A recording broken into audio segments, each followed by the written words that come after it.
이어서 시황 체크 시간입니다. 이번 시간에는 증시 마감 상황과 함께 눈에 띄는 종목들 그리고 내일장 전략까지 짚어보도록 하겠습니다. 이 시간 윤여민 교보증권 여의도금융센터 FP 팀장 연결해서 살펴보겠습니다.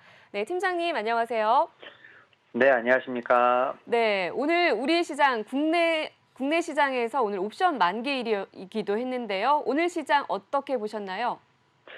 네, 일단 오늘 지금 미국 증시 상승, 금리 하락에 따른 어떤 그런 부분으로 인해서 좀 상승 출발을 했고, 특히 이제 코스피 같은 경우는 좋은 모습을 좀 보였다라고 볼 수 있을 것 같습니다.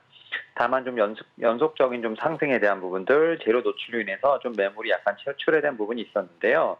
일단 개장 초에는 CPI 하락폭이 커질 것에 대한 기대로 상승을 했습니다.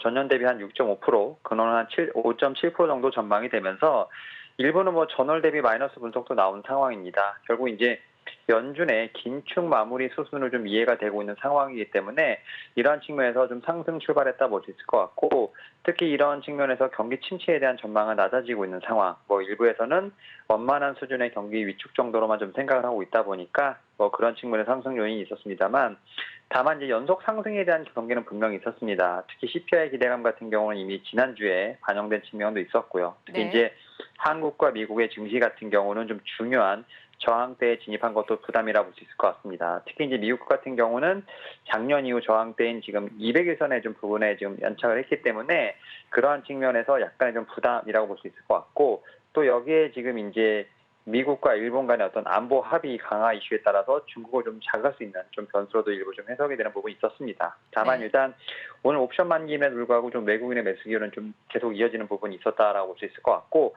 기관 같은 경우는 기계라든지 운송화, 의약품 정도만 좀 매수를 하면서 제가 볼 때는 좀 외국인을 따라가는 모습이 보였다라고 좀 볼 수 있을 것 같습니다. 네, 자, 오늘 옵션 만기일임에도 불구하고 외국인들은 매수 기조를 이어가는 모습 보였습니다. 자, 그렇다면 시청자 여러분께 소개하고 싶은 관심주 어떤 종목일까요? 예, 일단 수급 특징주나 좀 상승 종목을 좀 말씀을 드릴 건데, 네, 일단 수급 특징주로서 저는 이제 제주항공 좀 말씀을 좀 드려보도록 하겠습니다. 네, 일단은 LCC 쪽에서 보면 이제 대장주라고 볼 수 있을 것 같고요. 특히 이제 작년 이제 어떻게 보면 10월부터 일본의 어떤 무비자 자유여행이 좀 허용이 되면서 작년 4분기 좀 상당히 많은 아웃퍼폼이 있었다라고 좀 보실 수 있을 것 같습니다. 특히 이제 이 LCC 노선 중에서 지금 이제 제주항공 같은 경우는 오히려 대한항공이나 아시아나항공보다 더 많은 여객을 좀 작년 4분기에 좀 실어 날랐다 볼 수 있을 것 같고, 특히 운항 횟수 같은 경우도 다른 항공사에 비해서 2배 수준 이상으로 좀 높았다라 볼 수 있을 것 같습니다. 티웨이, 진에어, 대한항공, 에어부산을 좀 압도적으로 지금 이제 좀 따돌리면서 제가 볼 때 여객 수요에서 좀 가장 큰 수혜를 보고 있다 볼 수 있을 것 같고, 특히 이제 이러한 어떤 수혜를 볼 수 있었던 건 코로나19에 상당히 어려웠을 때 선제적으로 좀 증편을 했던 것이 주요했다라고 볼 수 있을 것 같습니다. 결국 이제 이런 측면에서 LCC 상당히 좀 그 안에서도 제주항공 돋보인다 볼 수 있을 것 같고, 여기에 이제 환율 상당히 안정되고 있죠. 1,400원대에서 상당히 좀 고전을 하는 어떤 그런 환율이 최근에는 1,200원대 초반까지 좀 내려온 상황이라고 볼 수 있을 것 같고, 또 이제 유류 같은 경우도 지금 WTI 기준에서 $70까지 내려온 상황이기 때문에 그런 측면 수익성에 대한 어떤 개선도 좀 이루어진다라고 볼 수 있을 것 같습니다. 그런 측면에서 올해 지금 이제 어떻게 보면 실적 턴어라운드, 그러니까 작년 4분기 같은 경우는 한 8억 정도 흑자 전환 예상됩니다만, 본격적으로 올해 1분기부터 영업이익 470억 정도가 예상이 되면서 본격적인 턴어라운드가 예상이 되면서 사실 14분기 연속 적자에 대한 부분을 끊어낼 수 있다는 점에서 봤을 때 충분히 리오프닝의 수혜주라 볼 수 있을 것 같습니다. 그런 측면에서 봤을 때 좀 탑픽주로 말씀드릴 수 있는 제주항공 꾸준히 좀 수급은 들어오고 있다라고 좀 이야기 드릴 수 있을 것 같습니다. 네, 자, 수급 특징주로 실적 턴어라운드가 기대되는 제주항공 말씀해 주셨습니다. 계속해서 상승 특징주는 어떤 종목이 있을까요? 예, 일단 오늘 여러 가지 섹터들이 움직이긴 했습니다만, 저는 그 중에서도 엔터테인먼트, SM 관련된 종목을 좀 말씀을 좀 드려보도록 하겠습니다. 네, 일단 작년 4분기 실적 관련돼서 좀 얘기가 나오고 있는데, 일단 매출액은 한 2,100억 정도, 그다음에 영업이익 같은 경우는 한 140억 정도가 예상이 되는데, 컨센서스가 좀 200억이 넘기 때문에 컨센서스를 좀 하회하지 않을까라는 좀 전망이 나오고 있는데요. 일단 매출 같은 경우는 음반 활동이라든지 이제 오프라인 활동이 증가하면서 공연에 관련된 매출은 좀 늘었습니다만, 이 작년에 연간 성과급이 좀 한 번에 좀 지급이 되면서 이와 관련돼서 영업이익 같은 경우는 컨센서스를 좀 하회할 것이다라는 좀 분석이 나오고 있습니다.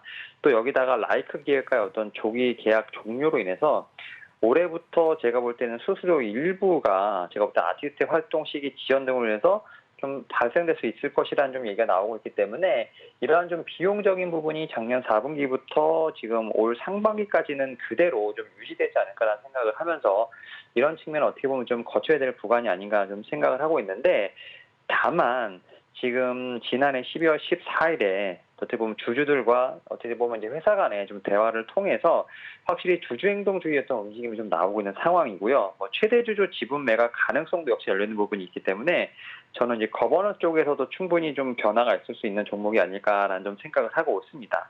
네. 여기에 이제 본업이라고 할 수 있는 뭐 지금 이제 아티스트들, 지금 올해 같은 경우 SM타운 라이브로 지금 포문을 열었고요. 특히 이제 이 동사들의 라인업이 좀 상당히 활발하게 활동을 하지 않을까 예상이 됩니다. 특히 이제 상반기에 NCT 지금 도쿄에 이어서 하반기에는 BNCT 남자 그룹이라든지 NCT 헐리우드 데뷔가 예상되는 부분이 있기 때문에 뭐 이런 기본적으로 지금 이제 이런 좀 행동주의에 관련된 부분들, 어떻게 보면 구조조정에 대한 부분에 분명히 이슈도 있겠습니다만 본업인 아티스트의 어떻게 보면 컴백으로 인해서 본업의 실적도 나아질 것으로 예상되고 있기 때문에 제가 볼 때는 좀 충분히 좀 지켜봐야 좀 엔터테인먼트사의 좀 종목 중에 하나가 아닐까 생각하고 있습니다. 네, 자, 상승 특징주로는 최대 주주 지분 매각 가능성이 있는 엔터 관련주 SM 제시해 주셨습니다. 자, 벌써 내일 이번 주 마지막 거래일인데요. 어떤 종목 공략해 보면 좋을까요?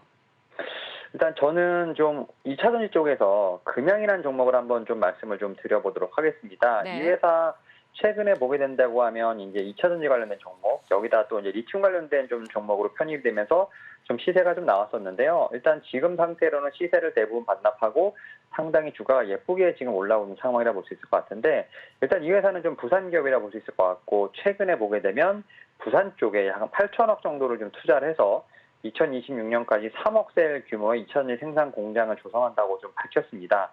사실은 작년에 이미 좀 부지 내에서 테스트로 해서 파일럿 라인을 좀 구축해 놓은 상태인데, 여기서 판매 수익이 난 걸 다시 재투자하고 이런 식으로 해서 선순환이 돌고 있다고 보실 수 있을 것 같은데요.